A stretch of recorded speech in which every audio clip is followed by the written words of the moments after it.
तो देखो अभी तक हमने डिस्कस कर लिया फर्स्ट लॉ ऑफ थर्मोडायनेमिक्स हमने डिस्कस किया था। उसके बाद में हमने डिफरेंट टाइप ऑफ प्रोसेस किए थे। उसके बाद में हमने दो जो वीडियो थे उस पर problems first law of thermodynamics के जो भी प्रोसेस थे एडियाबैटिक, आइसोथर्मल और आइसोकोरिक और आइसोबैरिक प्रोसेस, इन पे हमने काफ़ी प्रॉब्लम्स डिस्कस की थी। आज हम डिस्कस करेंगे यहाँ पे, देखो आज इस वीडियो में हम डिस्कस करने वाले हैं लिमिटेशन क्या है फर्स्ट लॉ ऑफ थर्मोडायनेमिक्स की, साइक्लिक प्रोसेस क्या होता है इसके बारे में डिस्कस करेंगे, फ्री एक्सपेंशन क्या होता है इस पर, क्योंकि ये देखो ये जो टॉपिक है limitation, cyclic process, free expansion, reversible और इरिवर्सिबल प्रोसेस, इन सभी का यूज होगा हीट इंजन में। जब हम हीट इंजन पढ़ेंगे जो नेक्स्ट टॉपिक होगा, और हमारा जो सेकंड लॉ ऑफ थर्मोडायनेमिक्स होगा उसमें, ठीक है, वो तभी समझ में आएगा जब इन चीज़ों के बारे में तुम्हें नॉलेज है, तुम्हें पता है रिवर्सिबल प्रोसेस और इरिवर्सिबल प्रोसेस क्या है, तभी तुम हीट इंजन को समझ पाओगे या कार्नोट इंजन को समझ पाओगे। यदि तुम्हें फ्री प्रोसेस के बारे में पता है, फ्री एक्सपेंशन के बारे में पता है, एक्सपेंशन ऑफ जो गैस है वो फ्रीली कैसे एक्सपेंड हो रही है उसके बारे में नॉलेज है, तो तुम एंट्रोपी को समझ पाओगे अच्छे से, ठीक है, सेकंड लॉ ऑफ थर्मोडायनेमिक्स समझ पाओगे। साइक्लिक प्रोसेस के बारे में हमने ऑलरेडी डिस्कस कर चुके हैं, और फर्स्ट लॉ की क्या क्या लिमिटेशन है उसके बारे में हम डिस्कस करते हैं। तो पहले डिस्कस करते हैं लिमिटेशन ऑफ फर्स्ट लॉ। देखो लिमिटेशन क्या है फर्स्ट लॉ की, limitation of first law of thermodynamics.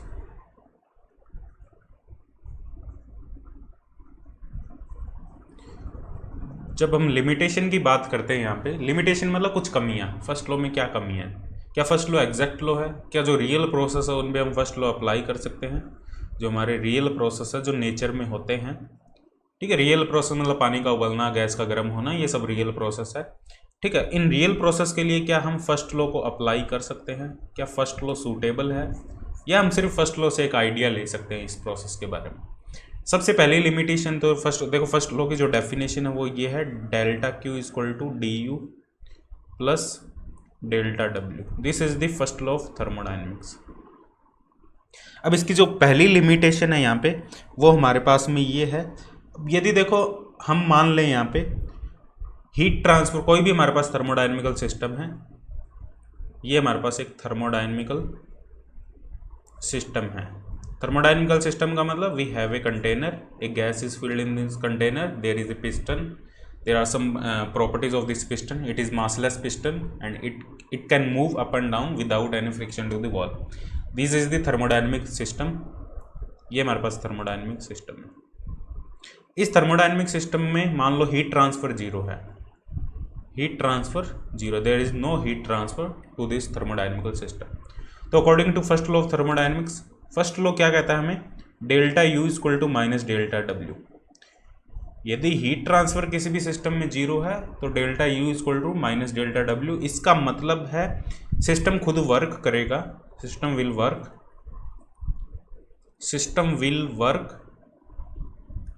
In the expense of internal energy. System क्या करेगा, फर्स्ट लॉ ऑफ थर्मोडायनेमिक्स क्या कहता है हमें, सिस्टम हाँ वो खुद वर्क करेगा। यदि बाहर से हीट नहीं दो, तो मान लो एक ग्लास में पानी रखा हुआ है और उसके ऊपर हमने एक पिस्टन रखा हुआ है, तो फर्स्ट लॉ ऑफ थर्मोडायनेमिक्स क्या कहता है हमें, यदि तुम उसको हीट प्रोवाइड ना करो तो भी वो वर्क करेगा, और किसके एक्सपेंस में करेगा, क्यों करेगा, वो अपनी इंटरनल एनर्जी को कम करेगा, ठीक, कोई भी सिस्टम होगा वो अपनी इंटरनल एनर्जी, देखो वर्क करेगा मतलब वो एक्सपेंड होगा मतलब वर्क डन पॉजिटिव होगा, वर्क डन पॉजिटिव होने का मतलब इंटरनल एनर्जी नेगेटिव है, change in internal energy negative का मतलब है इंटरनल एनर्जी में वो कमी हो रही है।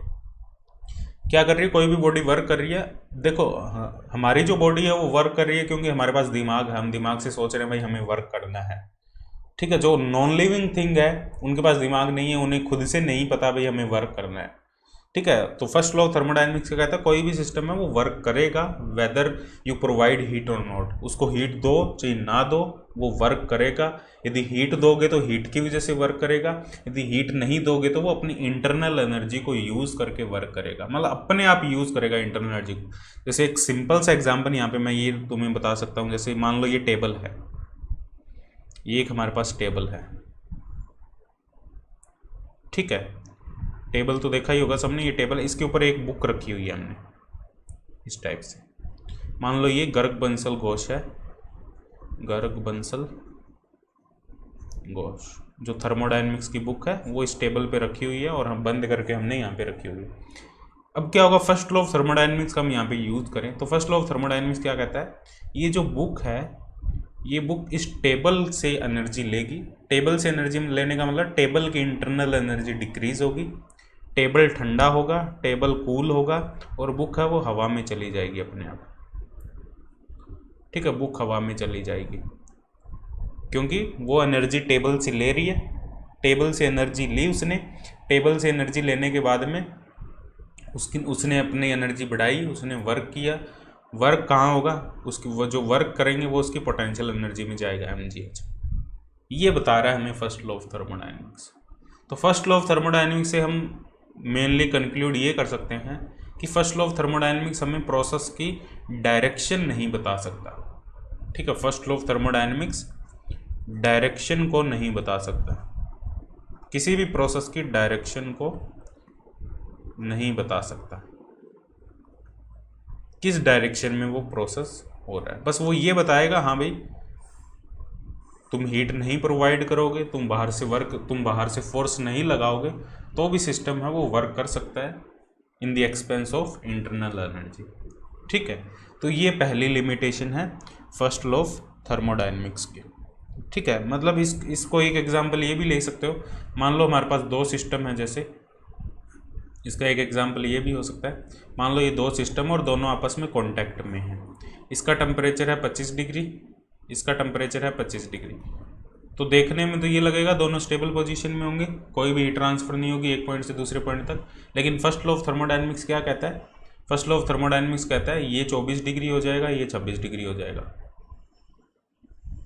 ये 24 हो जाएगा, ये 26। ये पॉसिबल है according to first law of thermodynamics, लेकिन रियलिटी में ऐसा पॉसिबिलिटी नहीं है। फर्स्ट लॉ ऑफ थर्मोडायनेमिक्स की जो लिमिटेशन है, ठीक है, मतलब बिना हीट प्रोवाइड किए ही वो सिस्टम अपनी इंटरनल एनर्जी के एक्सपेंस में वर्क कर रहा है। ठीक, फर्स्ट लॉ थर्मोडायनेमिक्स की लिमिटेशन क्या है, मैं इसको लिख देता हूँ, बिना हीट प्रोवाइड किए सिस्टम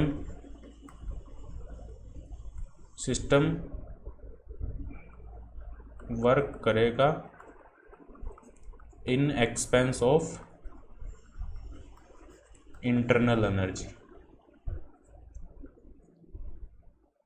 यदि हम उस सिस्टम को हीट नहीं दे रहे फिर भी वो वर्क करेगा, किसके एक्सपेंस में, अपने इंटरनल एनर्जी के एक्सपेंस में। But that is not possible in real process. ठीक है, ये रियल प्रोसेस में पॉसिबल नहीं होगा, रियल प्रोसेस में ये नॉट पॉसिबल। ठीक है, ये फर्स्ट लिमिटेशन है इसकी। सेकंड लिमिटेशन क्या हो सकती है, what is second limitation? Second limitation ये है delta Q equal to D U plus delta W लिख दिया। मान लो चेंज इन इंटरनल एनर्जी 0 है सिस्टम की। मान लो ये हमारे पास में कोई सिस्टम है, thermodynamical system, we have a container, a gas is filled in this container, we are talking about the ideal gas, and there is a piston which can move easily up and down without any friction to the wall. This is thermodynamical system. If change in internal energy is 0 in this system and we are giving to some heat delta Q, ठीक, हम कुछ heat delta Q उसको provide कर रहे हैं, तो इसका मतलब है delta Q will convert into work. तो फर्स्ट लॉ ऑफ थर्मोडायनेमिक्स ये कहता है the whole heat that we are providing to the system is going to the work. मतलब जो कंप्लीट हीट है वो उसके वर्क में कन्वर्ट हो रही है और कहीं इधर उधर नहीं जा रही है। यदि चेंज इन इंटरनल एनर्जी 0 है, इसका मतलब है जो भी हम हीट दे रहे हैं बाहर से, हम मान लो 25 जूल हीट दे रहे हैं, तो वो 25 की 25 जूल हीट है वो वर्क में कन्वर्ट हो रही है। लेकिन एक्चुअल में रियल प्रोसेस में हम देखा जाए, मतलब एक इंजन, इसका मतलब ये हुआ एक जो इंजन है उसने जितनी हीट ली उस हीट को वो कंप्लीट वर्क में कन्वर्ट कर देता है। मतलब 100% एफिशिएंसी है इंजन की, कंप्लीट हीट को वो यूज़ कर रहा है और वो 100% एफिशिएंट इंजन है। ठीक है, थर्मोडायनेमिक्स ये चीज़, फर्स्ट लॉ ऑफ थर्मोडायनेमिक्स इस चीज़ को एग्री करता है कि जो भी सिस्टम है वो कंप्लीट हीट को वर्क में कन्वर्ट कर सकता है। लेकिन रियल प्रोसेस में यदि हम बात करें, कोई रियल इंजन की बात करें, रियल इंजन का मतलब कोई भी मोटरसाइकिल का इंजन है, कोई भी मोटरसाइकिल का इंजन है, मान लो ये मोटरसाइकिल है, बाइक है, इसमें एक इंजन लगा हुआ है यहाँ पे। वो इंजन क्या है, यहाँ पे एक पेट्रोल की डिग्गी है जहाँ से पेट्रोल जाएगा, पेट्रोल इस इंजन के अंदर जलेगा, ठीक है, यहाँ पे पेट्रोल जलेगा, पेट्रोल के जलने की वजह से डेल्टा क्यू हीट प्रोड्यूस होगी। वो डेल्टा क्यू जो हीट प्रोड्यूस होगी उसका कंप्लीट कन्वर्जन वर्क में होगा। ये फर्स्ट लॉ ऑफ थर्मोडायनेमिक्स हमें कहता है यदि change in internal energy zero है। लेकिन वहाँ पे change in internal energy zero नहीं है, क्योंकि वहाँ पे टेम्परेचर बढ़ेगा, इंटरनल एनर्जी चेंज होगी। इंटरनल एनर्जी को हटा दो, कुछ पार्ट तो हीट का, मान लो 100 जूल हमने हीट दी, 100 जूल हीट दी, मान लो 50 जूल तो इंटरनल एनर्जी में चली गई, उसका इंजन का टेम्परेचर बढ़ाने में वहाँ हीट कन्वर्ट होगी। अब क्या जो 50 जूल हीट बची, क्या वो कंप्लीट वर्क में जाएगी? क्या जो 50 जूल बची वो वर्क में जाएगी? नहीं, ऐसा नहीं होगा। वो 50 जूल वर्क में नहीं जाएगी। उसका जो कुछ पार्ट है वो एनवायरनमेंट में भी लॉस होगा, कुछ फ्रिक्शन में जाएगा, कुछ विस्कोसिटी में जाएगा, कुछ रेजिस्टेंस में जाएगा, ठीक है। तो उसका जो कुछ पार्ट है वो लॉस भी। डेल्टा क्यू है, जो डेल्टा डब्ल्यू है वो हमेशा डेल्टा क्यू से लेस होगा, क्योंकि यहाँ पे हीट है वो लॉस होगी। लेकिन इस चीज़ को first law of thermodynamics represent नहीं करता है। मतलब यदि हम फाइनल कंक्लूजन करें तो फर्स्ट लॉ ऑफ थर्मोडायनेमिक्स है वो रियल प्रोसेस के लिए, रियल प्रोसेस को कम्प्लीटली डिफाइंड नहीं करता है, ठीक है। वो जो फर्स्ट लॉ ऑफ थर्मोडायनेमिक्स है वो एक आइडियल लॉ है, ठीक है। उसने ये बता दिया कि यदि हम इंटरनल एनर्जी में चेंज नहीं हो रहा तो जितनी भी हीट देंगे सिस्टम वो कंप्लीट वर्क में कन्वर्ट होगी। और उसने ये भी बता दिया कि यदि हीट नहीं दे रहे फिर भी वर्क हो सकता है। तो दो चीज़ें हैं यहाँ पे, देखो दोबारा कंक्लूड कर देता हूँ। ये फर्स्ट लॉ ऑफ थर्मोडायनेमिक्स है हमारे पास। फर्स्ट लॉ ऑफ थर्मोडायनेमिक्स पहली लिमिटेशन ये, यदि हम हीट को जीरो रख रहे हैं फिर भी वर्क हो सकता है in the expense of internal energy. मतलब जो सिस्टम ठंडा है वो खुद और ठंडा होगा और वर्क करेगा, जो ऑलरेडी कूल है वो और कूल होगा वर्क करने के लिए। ऐसा हो सकता है? ऐसा पॉसिबल नहीं है, रियल प्रोसेस में ऐसा पॉसिबल नहीं है। मतलब एक गैस है जिसका टेम्परेचर मान लो 20 डिग्री सेंटीग्रेड है और एनवायरनमेंट का टेम्परेचर 100 डिग्री सेंटीग्रेड है, तो फर्स्ट लॉ ऑफ थर्मोडायनेमिक्स ये कहता है हमें भाई इसको मज़ा आ रहा है 15 डिग्री होने में, ये 15 डिग्री सेंटीग्रेड हो जाएगा और एनवायरनमेंट को ये हीट दे देगा। क्या ऐसा पॉसिबल हो सकता है? लेकिन फर्स्ट लॉ ऑफ थर्मोडायनेमिक्स के अकॉर्डिंग ऐसा पॉसिबल है। लेकिन रियल प्रोसेस को देखें तो ऐसा पॉसिबल नहीं है। यहीं से सेकंड लॉ ऑफ थर्मोडायनेमिक्स आता है हमारे पास। क्या आता है सेकंड लॉ ऑफ थर्मोडायनेमिक्स? कोई भी सिस्टम ऐसा नहीं हो सकता जो अपनी हीट को लो टेम्परेचर से हाई टेम्परेचर तक फ्लो करवा सके। कोई भी प्रोसेस ऐसा नहीं हो सकता जिसमें हीट लो टेम्परेचर से हाई टेम्परेचर तक फ्लो हो सके बिना वर्क किए, विदाउट डूइंग एनी वर्क, ठीक है। विदाउट डूइंग एनी वर्क हम लो टेम्परेचर से हाई टेम्परेचर पर हीट को, बाहर से एक्सटर्नल वर्क हमें इम्पोज। क्या फ्रिज में जो अपने रखते हैं, फूड रखते हैं, क्या वो अपने आप ठंडा हो जाता है? बाहर से तो एक हमें सप्लाई देनी पड़ती है, उसको सप्लाई देंगे, वर्क करेंगे उस पर, तब वो जाके ठंडा होता है ना। ऐसे थोड़ी है फ्रिज अपने आप ही अंदर का टेम्परेचर 10 डिग्री कर देता है, बाहर का इन्वायरमेंट का टेम्परेचर 50 डिग्री है। क्या वो 10 degree without any work maintain रहेगा? क्या लाइट नहीं होगी तो वो 10 डिग्री मेंटेन रहेगा? नहीं रहेगा। लेकिन फर्स्ट लॉ ऑफ थर्मोडायनेमिक्स ये सब चीज़ें कहता है, लेकिन रियल प्रोसेस में ऐसा नहीं होता। दूसरी लिमिटेशन क्या है? Delta Q equal to delta U delta W. यदि डेल्टा यू जीरो है, change in internal energy zero है, तो complete conversion of heat into work. First law of thermodynamics ये भी कहता है हमें यदि change in internal energy zero है किसी भी सिस्टम की, तो जो कंप्लीट हीट है that will convert into the work, ठीक है। मतलब 100% एफिशिएंसी होगी किसी इंजन की, वो कंप्लीट हीट को वर्क में कन्वर्ट कर रहा है। तो ये भी पॉसिबल नहीं। यहाँ से दो फर्स्ट लॉ ऑफ थर्मोडायनेमिक्स की दो कमियाँ हैं, इन दोनों कमियों को ही सेकंड लॉ में कन्वर्ट किया गया। ये जो कमियाँ हैं इनको हमने लिख दिया। जो फर्स्ट लॉ की लिमिटेशन है, फर्स्ट लॉ ऑफ थर्मोडायनेमिक्स की जो लिमिटेशन है वही हमारा सेकंड लॉ ऑफ थर्मोडायनेमिक्स है। Second law of thermodynamics, second law of thermodynamics की दो स्टेटमेंट है, एक क्लॉसियस स्टेटमेंट, एक केल्विन स्टेटमेंट। इन दोनों वो स्टेटमेंट क्या कहती है हमें? फर्स्ट स्टेटमेंट तो ये कहती है हमें कोई भी ऐसा प्रोसेस नहीं हो सकता जिसमें हीट है वो लो टेम्परेचर से हाई टेम्परेचर तक फ्लो हो सके without doing any work. This is the first statement. ये फर्स्ट कमी भी है first law of thermodynamics. Second statement ये है, कोई भी इंजन 100% एफिशिएंट नहीं हो सकता, complete conversion of heat into work नहीं हो सकता। That is second statement of second law of thermodynamics. तो फर्स्ट लॉ की जो कमियां हैं that is second law of thermodynamics. ठीक है, इसको मैं लैंग्वेज फॉर्म में लिखवा दूंगा तुम्हें सेकंड, जब अपने सेकंड लॉ ऑफ थर्मोडायनेमिक्स को डिस्कस करेंगे। These are the limitation of second law of thermodynamics, first law of thermodynamics. अब हम बात करते हैं यहाँ पे जो हमारा सेकंड टॉपिक था, साइक्लिक प्रोसेस। साइक्लिक प्रोसेस का मतलब है जिस पॉइंट से गैस चली उसी पॉइंट पे दोबारा लौट गई। पाथ अलग हो सकता है, पाथ सेम भी हो सकता है। पाथ सेम होगा तो वो रिवर्सिबल प्रोसेस हो जाएगा, पाथ अलग होगा तो उसको हम साइक्लिक प्रोसेस कहेंगे और इरिवर्सिबल प्रोसेस कहेंगे। जो साइक्लिक प्रोसेस होगा, if path is not same, ठीक है, दूसरे जिस पाथ से गई वो उसी पाथ से दोबारा लौट रही है, तो that is reversible cyclic process. ठीक है, उसी पॉइंट पे दोबारा लौट रही है। इफ जिस पाथ से गई वो उसी डिफरेंट पाथ से उसी पॉइंट पे दोबारा लौट रही है, that is cyclic process but irreversible cyclic process. Reversible और इरिवर्सिबल प्रोसेस को अपने डिस्कस करेंगे अपने। तो ये साइक्लिक प्रोसेस है, मतलब साइक्लिक प्रोसेस का मतलब यहाँ पे जो इनिशियल पॉइंट और फाइनल पॉइंट है वो सेम होगा। इनिशियल पॉइंट और फाइनल पॉइंट सेम है तो मतलब टेम्परेचर सेम होगा, initial temperature final temperature. Change in internal energy zero होगा क्योंकि आइडियल गैस की हम बात कर रहे हैं, लेकिन रियल गैस की बात करें तो इंटरनल एनर्जी में चेंज जीरो नहीं होगा साइक्लिक प्रोसेस में। If we are talking about the ideal gas only, तो आइडियल गैस में जो चेंज इन इंटरनल एनर्जी है वो जीरो होगा यहाँ पे। तो मतलब जो कंप्लीट हमने हीट दी वो वर्क में कन्वर्ट होगी, लेकिन एक्चुअल में रियल में तो ऐसा नहीं हो सकता। अभी हमने लिमिटेशन पढ़ी, यदि ये आइडियल गैस है तभी ऐसे पॉसिबिलिटी हम कंसिडर कर सकते हैं। और आइडियल गैस एक हाइपोथेटिकल कॉन्सेप्ट है, there is no gas in ideal. जो रियल प्रोसेस है उसमें कोई भी गैस, जो रियल गैसेज है उनमें ऐसा कोई भी गैस नहीं होगी जिसकी इंटरनल एनर्जी सिर्फ टेम्परेचर का फंक्शन होगी, वो प्रेशर पे भी डिपेंड करती है। ठीक है, हमने ये डिस्कस भी किया था, जो इंटरनल एनर्जी है वो प्रेशर और टेम्परेचर दोनों का फंक्शन होती है इन रियल गैसेज में। ठीक है, तो these are the cyclic process. Cyclic process में क्या होगा, change in internal energy zero है और delta Q equal to delta W होगा। ठीक, अब हम बात करते हैं यहाँ पे फ्री एक्सपेंशन की।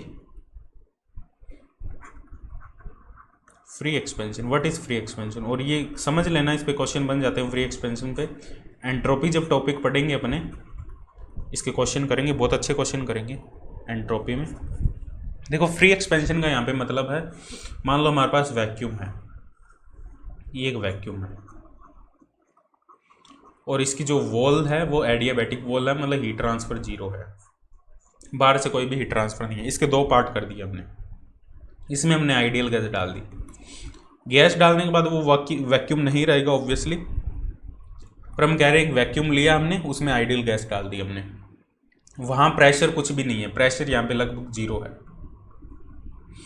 जिस एनवायरनमेंट में हम गैस ले रहे हैं वहाँ पे प्रेशर लगभग जीरो है। अब यहाँ पे वॉल है, इस वॉल को जब ओपन करेंगे ये गैस एक्सपेंड होगी, गैस एक्सपेंड होगी, बाहर से कोई हीट ट्रांसफर नहीं हो रही, कोई प्रेशर नहीं है, यहाँ पे प्रेशर जीरो है, वैक्यूम है, प्रेशर जीरो, इसका मतलब जो वर्क डन है यहाँ पे वो भी जीरो होगा। गैस एक्सपेंड होने में गैस को कोई भी वर्क नहीं करना पड़ेगा, that is free expansion. Free expansion का मतलब भी है गैस को, लिख देता हूँ मैं, गैस को एक्सपेंड होने में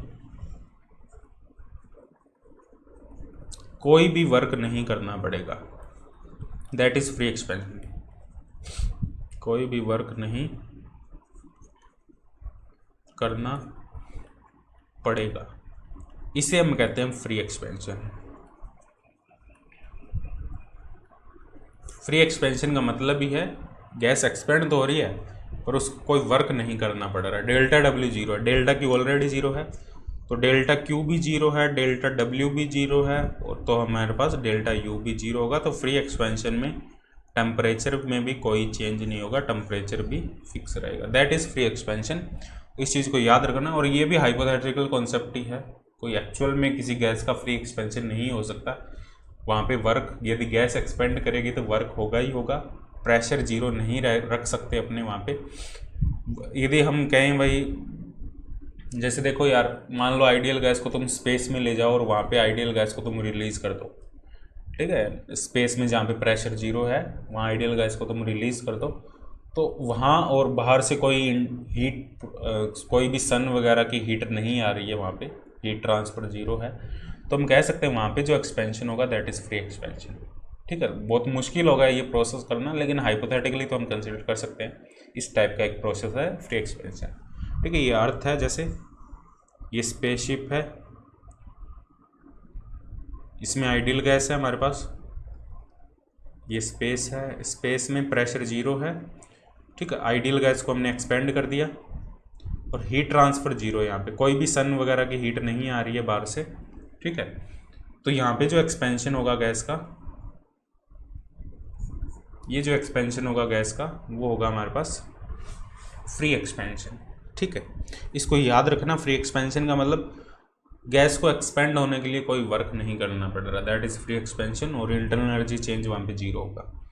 अब हम डिस्कस करते हैं the most important topic, that is reversible और इरिवर्सिबल प्रोसेस। ठीक है, बहुत इंपॉर्टेंट है, रिवर्सिबल और इरिवर्सिबल प्रोसेस समझ आएगा तभी तुम्हें कार्नोट इंजन समझ में आएगा। रिवर्सिबल और इरिवर्सिबल प्रोसेस, रिवर्सिबल और इरिवर्सिबल प्रोसेस को नहीं समझा तो कार्नोट इंजन को भी नहीं समझा। ठीक है, हीट इंजन भी नहीं समझ में आएगा तुम्हें। हीट इंजन और कार्नोट इंजन को समझने के लिए इन टॉपिक पे कमांड होनी जरूरी है, मतलब तुम्हें पता होना चाहिए व्हाट इज़ रिवर्सिबल प्रोसेस। सबसे पहले हम बात करते हैं रिवर्सिबल प्रोसेस। देखो, नाम से तो हम ये बता सकते हैं रिवर्सिबल प्रोसेस, नाम से तो सभी बता देंगे भाई रिवर्सिबल प्रोसेस क्या है, जो रिवर्स हो जाए अपने पाथ में। मान लो एक गैस है, वो एक्सपेंड कर रही है, ये गैस है,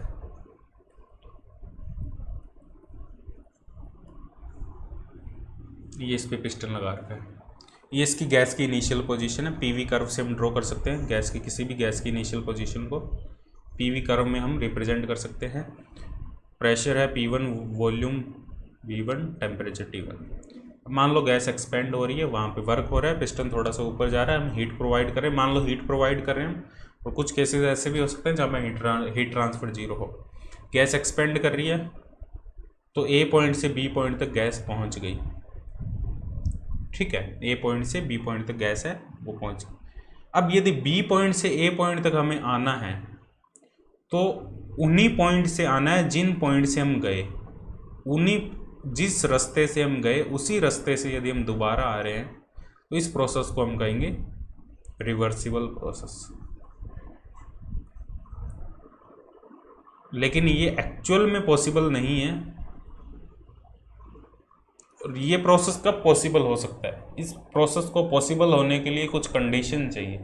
क्या देखो, रिवर्सिबल प्रोसेस का मतलब यहाँ पे, क्या ऐसा प्रोसेस यार रियल में पॉसिबल है? तुम सोचो, क्या उसी रास्ते से गैस दोबारा आ सकती है जिस रास्ते से गई? हाँ, दूसरे रास्ते से पॉसिबिलिटी है, गैस आ सकती है दोबारा, लेकिन उन्हीं पॉइंट से, जिन पॉइंट से गैस गुजरी है उन्हीं पॉइंट से क्या वह दोबारा आ सकती है? उन्हीं पॉइंट से दोबारा तब आएगी जब वही सेम एनवायरनमेंट हो जो पहले था। जब गैस जा रही थी, गुजर रही थी, तब एनवायरनमेंट क्या था उस सिस्टम का, अब वही सेम एनवायरनमेंट हो। ठीक है, तब वो गैस पॉसिबिलिटी है उस रास्ते से दोबारा आ जाए, लेकिन ऐसा एक्चुअल में पॉसिबल नहीं होगा।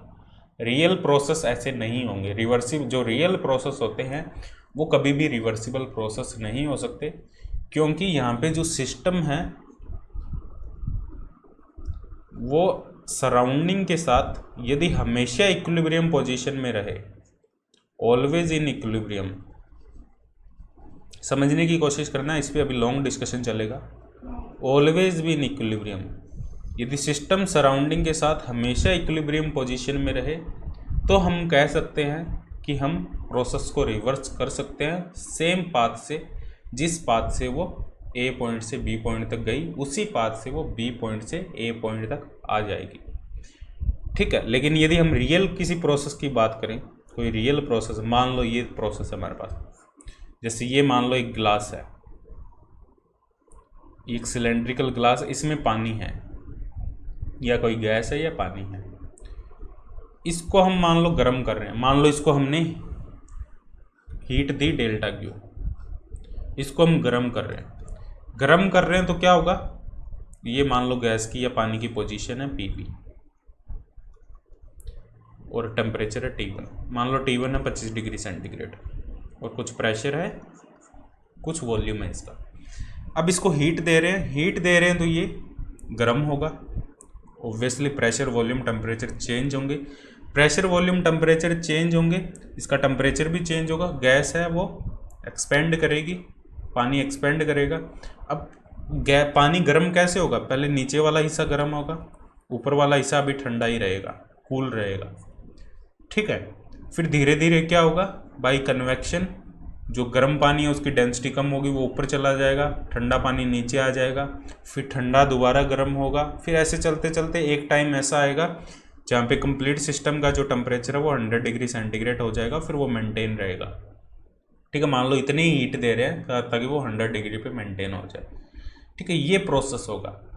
अब वो 100 डिग्री पे है, उसका प्रेशर P2 है, वॉल्यूम V2 है, टेम्परेचर T2 है, पिस्टन लगा रखा हमने ऊपर। अब वो 100 डिग्री पे है।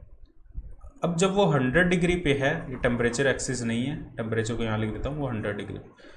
अब जब वो 100 डिग्री पे, अब तुम मान लो उसको दोबारा 25 डिग्री पे लाना चाहते हो, क्या दोबारा 25 डिग्री पे लाओगे, 25 डिग्री पे ले आओगे, सेम प्रेशर सेम वॉल्यूम पे भी ले आओगे तुम, कोई दिक्कत नहीं है। क्या सेम पाथ से ले आओगे जिस पाथ से हम गए? क्या पानी को तुम पहले यहाँ से ठंडा कर दोगे, फिर यहाँ से गर्म कर दोगे, फिर इसको तुम नीचे फ्लो करवाओगे हाई डेंसिटी को? क्या ऐसा पॉसिबल है? क्या इस प्रोसेस को तुम रिवर्स कर सकते हो? बिल्कुल भी पॉसिबल नहीं है। क्या इस प्रोसेस को रिवर्सिबल बना सकते हो? क्या इसी पाथ से जा सकते हो जिस पाथ से तुम आए थे? नहीं जा सकते। तुम किस पाथ से जाओगे? अलग पाथ से तुम्हें जाना पड़ेगा। हाँ, इनिशियल कंडीशन को तुम दोबारा गेन कर सकते हो, सेम प्रेशर कर सकते हो, सेम वॉल्यूम कर सकते हो, सेम टेम्परेचर कर सकते हो, बट तुम्हें दूसरे पाथ से जाना पड़ेगा। वो जो दूसरा पाथ है वो एक अलग पाथ होगा, सेम पाथ नहीं होगा। That is not a reversible process. मतलब कोई भी रियल प्रोसेस है वो रिवर्सिबल प्रोसेस नहीं हो सकता। रिवर्सिबल प्रोसेस को यदि हमें हाइपोथेटिकली रिवर्सिबल प्रोसेस को करना है तो क्या क्या कंडीशन होनी चाहिए, वो कंडीशन लिख देता हूँ। क्या क्या शर्तें होनी चाहिए एक रिवर्सिबल प्रोसेस को करने के लिए, वो लिख देता हूँ मैं यहाँ पे। Condition to attain a reversible process. एक रिवर्सिबल प्रोसेस को होने के लिए क्या क्या हमारी शर्तें होनी चाहिए, क्या क्या कंडीशन होनी चाहिए। द फर्स्ट कंडीशन इज, वो जो प्रोसेस है वो क्वाजीस्टैटिक प्रोसेस होना चाहिए। क्वाजीस्टैटिक प्रोसेस होना, इसका मतलब मैं तुम्हें समझाता हूँ व्हाट इज क्वाजीस्टैटिक प्रोसेस। इसको हम स्लो प्रोसेस भी कह देते हैं। स्लो प्रोसेस होना चाहिए। Second thing is, pressure and temperature should be same for system and surrounding. Pressure and temperature should be same for system and surrounding. System और surrounding का जो प्रेशर है वो सेम होना चाहिए। और जो थर्ड कंडीशन है, there should be no heat loss. No heat loss in terms of friction, resistance and viscosity। कोई भी टाइप का हीट लॉस नहीं होना चाहिए, कोई अदर हीट लॉस नहीं होना चाहिए, मतलब एकदम आइडियल केस होना चाहिए। These are the 3 point. इन पॉइंट यदि कोई भी सिस्टम है इन सभी पॉइंट्स को फॉलो करता है तो वो एक रिवर्सिबल प्रोसेस को फॉलो कर सकता है। क्वाजीस्टैटिक, सबसे पहले बात करते हैं क्वाजीस्टैटिक प्रोसेस। क्वाजीस्टैटिक प्रोसेस का मतलब बहुत ही स्लो करवाना पड़ेगा। रिवर्सिबल प्रोसेस हमें करवाना है। यदि हमें रिवर्सिबल प्रोसेस, मान लो हमें एक रिवर्सिबल प्रोसेस करवाने का हम प्लान, हमें एक टास्क मिला है, ठीक है, ये टास्क है हमारा कि हमें एक रिवर्सिबल प्रोसेस करवाना है। तो हमें क्या करना पड़ेगा? सबसे पहले रिवर्सिबल प्रोसेस करवाने के लिए उसको क्वाजीस्टैटिक करना पड़ेगा। क्वाजीस्टैटिक मतलब उसको बहुत ही ज़्यादा स्लो प्रोसेस में कन्वर्ट करना पड़ेगा।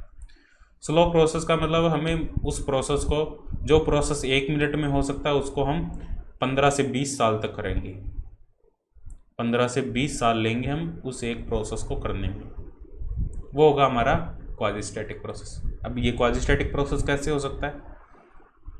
क्वाजीस्टैटिक प्रोसेस करने से क्या होगा, क्वाजीस्टैटिक प्रोसेस करने से ये होगा कि जो हमारा सिस्टम है वो सराउंडिंग के साथ हमेशा इक्विलिब्रियम पोजीशन में रहेगा। क्वाजीस्टैटिक प्रोसेस करने का एक ही फायदा है, system will remain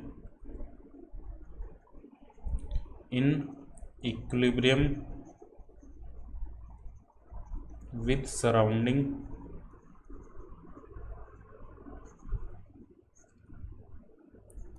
throughout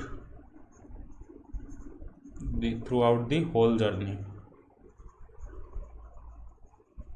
complete journey में जो सिस्टम है वो सराउंडिंग के साथ इक्विलिब्रियम पोजीशन में रहेगा, दैट इज क्वाजीस्टैटिक। अब ऐसे प्रोसेस को कैसे करेंगे, मान लो ये हमारे पास एक आइडियल गैस है और ये पिस्टन है। देखो कंप्लीट थर्मोडायनेमिक्स को हम इसी सिस्टम से समझ लेंगे, ये हमारा सिस्टम चलेगा। इवन एडियाबैटिक जब हम हीट इंजन पढ़ेंगे तो भी यही सेम चीज़ पढ़ेंगे। अब इसमें देखो क्या होगा, इस पे मान लो हमने बहुत सारे सैंड पार्टिकल रखे हैं। सैंड पार्टिकल मतलब मिट्टी के जो कण हैं, 10 किलो मिट्टी रख दी इसके ऊपर हमने, ठीक है, 10 किलो मिट्टी इसके ऊपर, कोई भी मिट्टी जिसमें छोटे छोटे पार्टिकल हैं, ठीक है, ये मिट्टी रख दी हमने इस पर। अब इस पर मिट्टी रख दी, ये इस गैस की एक पोजीशन है, fix position P1 V1 T1। अब क्या करेंगे हम, मान लो 1 करोड़ पार्टिकल है, 1 करोड़ मिट्टी के पार्टिकल है। अब क्या करेंगे हम, एक एक पार्टिकल को उठाएंगे। एक पार्टिकल उठाया, यहाँ रख दिया, फिर दूसरा पार्टिकल उठाया, फिर यहाँ रख दिया, आराम आराम से, फिर एक पार्टिकल उठाया, फिर यहाँ रख दिया। जब एक पार्टिकल उठाओगे तुम, एक पार्टिकल उठाओगे तो पिस्टन हल्का सा मूव करेगा, लेकिन पिस्टन के हल्के से मूव करने की वजह से जो सिस्टम और सराउंडिंग में जो इक्विलिब्रियम पोजीशन है वो मेंटेन्ड रहेगी। तुम एकदम से पिस्टन को मूव करवा दो, एकदम से तुम पिस्टन को ऊपर ले जाओ, तो सिस्टम और सराउंडिंग में जो इक्विलिब्रियम है वो मेंटेन नहीं रहेगा। प्रेशर और टेम्परेचर, सिस्टम का टेम्परेचर और प्रेशर वो चेंज हो जाएगा, प्रेशर सराउंडिंग का प्रेशर टेम्परेचर अलग है। देखो ये सेकंड पॉइंट यही है, प्रेशर और टेम्परेचर को हमें सेम रखना है। तो मतलब उसको धीरे धीरे, मतलब एक कण उठाया, मिट्टी का एक कण उठाया, पिस्टन थोड़ा सा ऊपर गया, ठीक है, हमें दिखेगा नहीं, बहुत माइन्यूट चेंज होगा, वो तुरंत इक्विलिब्रियम में आ जाएगा सिस्टम सराउंडिंग के साथ। यदि थोड़ा सा चेंज हुआ भी है, वहाँ पे माइन्यूट सा चेंज हुआ, वो तुरंत इक्विलिब्रियम में होगा। ऐसे करके हम सभी पार्टिकल को, हमें लगभग 10 से 15 साल लग जाएंगे। 1 करोड़ या 2 करोड़ पार्टिकल होंगे, 10 से 15 साल तक ये प्रोसेस चलेगा। तो 10 से 15 साल में ये पिस्टन हमारा यहाँ तक पहुँच जाएगा और सिस्टम है वो सराउंडिंग के साथ इक्विलिब्रियम पोजीशन में है। Through out the process system surrounding के साथ इक्विलिब्रियम, पर ये जो प्रोसेस है हमें ऐसे इन्वायरमेंट में करना होगा जो इन्वायरमेंट, जिस इन्वायरमेंट की फिजिकल पोजीशन चेंज नहीं हो रही। अब मान लो हमारा जो मौसम है वही लगातार चेंज हो रहा है, तो हमें एक ऐसे चैम्बर में करना होगा जिस चैम्बर का टेम्परेचर, प्रेशर, वॉल्यूम सब चीज़ें मेंटेन्ड हो, ठीक है, वो चैम्बर कभी भी बिगड़े ना, किसी भी बाहर से कोई प्रेशर वगैरह एक्स्ट्रा कुछ नहीं हो रहा उस चैम्बर में। इस एनवायरनमेंट में तुम करोगे, इसका तो एनवायरनमेंट लगातार चेंज होता रहता है, ठीक है, तो वहाँ तुम रिवर्सिबल प्रोसेस नहीं करवा सकते। तो अब जो गैस है वो इनिशियल पॉइंट से फाइनल पॉइंट पे पहुँच गई, 10 से 15 साल लगे। अब दोबारा इन पार्टिकल को हम एक एक करके रखते जाएंगे, एक एक करके दोबारा इन पार्टिकल को रखते जाएंगे। गैस का यहाँ पे टेम्परेचर चेंज नहीं हुआ, टेम्परेचर फिक्स रहा। जब हमने इसको एक्सपेंड करवाया, इसे हम isothermal reversible expansion, reversible isothermal expansion कह सकते हैं। इस प्रोसेस को हम रिवर्सिबल आइसोथर्मल एक्सपेंशन, ऐसे ही रिवर्सिबल एडियाबैटिक एक्सपेंशन भी होता है, वो जब हम हीट इंजन डिस्कस करेंगे तब उसमें रिवर्सिबल प्रोसेस हम पढ़ेंगे। Reversible isothermal expansion, reversible adiabatic expansion, यह है रिवर्सिबल आइसोथर्मल एक्सपेंशन।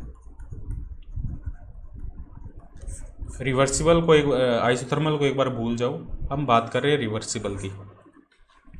अब जब इन पार्टिकलों को जब एक एक करके तुम दोबारा रखोगे, 15 से 20 साल दोबारा लगाओगे, तो ये उसी पाथ से, उन्हीं पॉइंट से गैस है वो दोबारा गुजर जाएगी। तो इसमें क्या होना चाहिए, एक तो गैस आइडियल होनी चाहिए सबसे पहली चीज़। दूसरा पॉइंट क्या होना चाहिए, स्लो प्रोसेस होना चाहिए, तीसरा पॉइंट क्या होना, pressure temperature should be same for system and surrounding. और ऐसा नहीं है सराउंडिंग भी चेंज हो रहा है टाइम के साथ, वो नहीं होना चाहिए, सराउंडिंग भी फिक्स रहना चाहिए और कोई भी हीट लॉस नहीं होनी चाहिए। ये जो हम हीट दे रहे हैं या इसको एक्सपेंड कराने में जो एनर्जी लॉस हो रही है, हमारा वर्क लॉस हो रहा है, वो वर्क है वो यहाँ पे फ्रिक्शन वगैरह में या हीट लॉस में नहीं जाना चाहिए। There should be no friction, no heat loss, no resistance, कोई भी एक्स्ट्रा फोर्स नहीं होना चाहिए, लेकिन एक्चुअल में ऐसा पॉसिबल नहीं है। ठीक है, तो जो हम कार्नोट इंजन में जो भी प्रोसेस डिस्कस करते हैं वो जो सभी के सभी प्रोसेस होते हैं वो रिवर्सिबल प्रोसेस होते हैं। आज पढ़ेंगे आगे, बहुत इंटरेस्टिंग टॉपिक है। सभी रिवर्सिबल प्रोसेस होते हैं। रिवर्सिबल प्रोसेस होने का मतलब है उन सभी को करने में 10 से 15 साल लगाए हैं हमने, तो एक साइकिल पूरा करने में लगभग 40 से 50 साल। कार्नोट साइकिल का जो कार्नोट इंजन है उसका एक साइकिल यदि तुम पूरा करते हो, याद होगा तुम्हें ABCD, उसको 40 से 50 साल लग जाते हैं। मतलब तुम अपनी पूरी ज़िंदगी का जो अपनी पूरी ज़िंदगी है उसको एक ही साइकिल को पूरा करने में लगा दोगे। ठीक है, तब तुम कार्नोट इंजन को काम में ले सकते हो। कार्नोट इंजन एक हाइपोथेटिकल इंजन है, एक्चुअल इंजन नहीं है। हाइपोथेटिकल इंजन होने के बावजूद भी उसकी एफिशिएंसी है वो 81% एफिशिएंट है, वो भी 100% एफिशिएंट नहीं है। ठीक है, इतना आइडियल कर लिया हमने, उसके सारे प्रोसेस भी रिवर्सिबल कर दिए, गैस भी आइडियल ले ली, तो भी उसकी एफिशिएंसी 100% नहीं है। तो कोई रियल इंजन है उसकी एफिशिएंसी तुम कैसे एक्सपेक्ट कर सकते हो भाई 100% हो। ठीक है, तो ये फर्स्ट लॉ की limitation, that is reversible process, और ये रिवर्सिबल प्रोसेस की कंडीशन। और जो इरिवर्सिबल प्रोसेस होगा, जो हमारे नेचुरल प्रोसेस है, इरिवर्सिबल प्रोसेस, जो भी हमारे नेचुरल प्रोसेस है वो सभी इरिवर्सिबल प्रोसेस होते हैं। इरिवर्सिबल का मतलब है इरिवर्सिबल प्रोसेस साइक्लिक प्रोसेस हो सकता है, इट कैन बी साइक्लिक। ठीक है, साइक्लिक हो सकता है, इस पॉइंट से गए हम, इस पॉइंट पे दोबारा आगे तो अलग पाथ से आए, तो इसे हम कहेंगे इरिवर्सिबल प्रोसेस। और इरिवर्सिबल प्रोसेस में हीट लॉस होती है, सिस्टम सराउंडिंग के साथ इक्विलिब्रियम में नहीं रहता, equilibrium is not maintained, not quasistatic नहीं होगा, बहुत स्लो प्रोसेस नहीं होगा। This is irreversible process. जो रियल प्रोसेस है, जो नेचर में रियल प्रोसेस है, वो सभी इरिवर्सिबल प्रोसेस होंगे। ठीक है, आई होप ये तुम्हें समझ में आया होगा। देखो, किसी भी प्रोसेस को स्लो करने से ये है, देखो पिस्टन को मान लो, क्वाजिस्टैटिक प्रोसेस को थोड़ा सा मैं और डिस्कस करता हूँ। मान लो ये पिस्टन है, ये पिस्टन है हमारे पास में, इसको यदि हम एकदम से ऊपर उठा देते, एकदम से ऊपर उठा देते, इस पिस्टन को धीरे धीरे ना करते, तो इस पिस्टन में एक एक्सेलरेशन होता, इस पिस्टन में एक एक्सेलरेशन होता। उस एक्सेलरेशन की वजह से जो हम वर्क कर रहे होते हैं वो दो पार्ट में जाता है, potential energy plus kinetic energy. Change in kinetic, work energy theorem पढ़ी हुई है ना यार 11th-12th में, work done is converted into change in kinetic energy और पोटेंशियल एनर्जी। ठीक है, पोटेंशियल एनर्जी और काइनेटिक एनर्जी में जाता है। यदि इसी पिस्टन को हम धीरे धीरे ऊपर मूव करवाते और पिस्टन की वेलोसिटी कांस्टेंट रहती, तो वहाँ पे change in kinetic energy zero होता। Change in kinetic energy zero होता है, इसका मतलब जो कंप्लीट वर्क है वो पोटेंशियल एनर्जी में कन्वर्ट हो रहा है। ठीक है, इसे हम कहते हैं क्वाजिस्टैटिक प्रोसेस, जहाँ पे जो वर्क है वो complete conversion of work into potential energy, that is quasistatic process. In terms of energy की हम बात करें तो complete conversion of work into potential energy. जैसे मान लो हमारे पास इलेक्ट्रोस्टैटिक्स में हम बात करते हैं, ये एग्जांपल अच्छा है। इलेक्ट्रोस्टैटिक हम डिस्कस करते हैं। इलेक्ट्रोस्टैटिक में हम क्या करते हैं, एक चार्ज पार्टिकल है, एक पॉजिटिव चार्ज पार्टिकल है, जिसको इस पॉइंट पे हम लेके आ रहे हैं इन्फिनिटिव से, पढ़ा होगा ना, किसी चार्ज पार्टिकल को इन्फिनिटिव से इलेक्ट्रिक फील्ड के अंदर किसी पॉइंट पे लाने पर किया गया जो वर्क है वो उसकी पोटेंशियल एनर्जी होगी। अब वो वर्क पोटेंशियल एनर्जी को क्यों लिखते हैं हम, ये तो हमने लिख दिया, लेकिन एक लाइन वहाँ पे और होती है। देखो डेफिनेशन तुमने पढ़ी होगी, किसी भी चार्ज पार्टिकल को इन्फिनिटिव से इलेक्ट्रिक फील्ड में किसी पॉइंट पर लाने में जो हमें वर्क करना पड़ा, that is the potential energy. लेकिन ये गलत है, यहाँ एक लाइन और ऐड करनी पड़ेगी हमें, विदाउट एक्सेलरेशन। ठीक है, उस चार्ज पार्टिकल को हम विदाउट एक्सेलरेशन ला रहे हैं। विदाउट एक्सेलरेशन लाने का मतलब है वेलोसिटी में चेंज जीरो है, काइनेटिक एनर्जी में चेंज जीरो है, काइनेटिक एनर्जी में चेंज जीरो है, तो कंप्लीट वर्क को हम मान सकते हैं पोटेंशियल एनर्जी। यदि उस चार्ज पार्टिकल को हम एक्सेलरेट करके लाए, यहाँ पे हमने एक्सेलरेट करवा दिया, वो क्वाजीस्टैटिक प्रोसेस नहीं है। ये जो प्रोसेस है यहाँ पे लाने वाला जो प्रोसेस है, ये भी क्वाजीस्टैटिक प्रोसेस है, इसको भी हमें बहुत ज़्यादा स्लो करना पड़ेगा, नहीं तो जो तुम्हारा वर्क होगा वो पोटेंशियल एनर्जी नहीं होगी, वो डेफिनेशन रॉन्ग हो जाएगी तुम्हारे वहाँ पे। W इक्वल टू जो हम PE लिख देते हैं पोटेंशियल एनर्जी इलेक्ट्रोस्टैटिक में, वो तभी पॉसिबल हो सकता है तब जो प्रोसेस है हमारा वो क्वाजीस्टैटिक प्रोसेस हो। There is no acceleration in this system, there is no conversion of work into kinetic energy, change in kinetic energy, तब हम कह सकते हैं वो जो वर्क है वो सिर्फ पोटेंशियल एनर्जी में कन्वर्ट होगा। और यही थर्मोडाइनमिक्स में भी यही सेम मीनिंग सेम है क्वाजीस्टैटिक प्रोसेस का। क्वाजीस्टैटिक का मतलब यही है स्लो प्रोसेस, और जो सिस्टम है वो सराउंडिंग के साथ हमेशा इक्विलिब्रियम पोजीशन में रहे। आई होप ये तुम्हें जो डिस्कशन है reversible irreversible free expansion cyclic process और ये सब चीज़ें क्लियर हुई होगी। अब तुम्हें हीट इंजन समझ, यदि ये तुमने समझ लिया तो हीट इंजन और कार्नोट इंजन तुम्हें समझ आ जाएगा, वो अपने नेक्स्ट क्लास में डिस्कस करेंगे। ठीक है।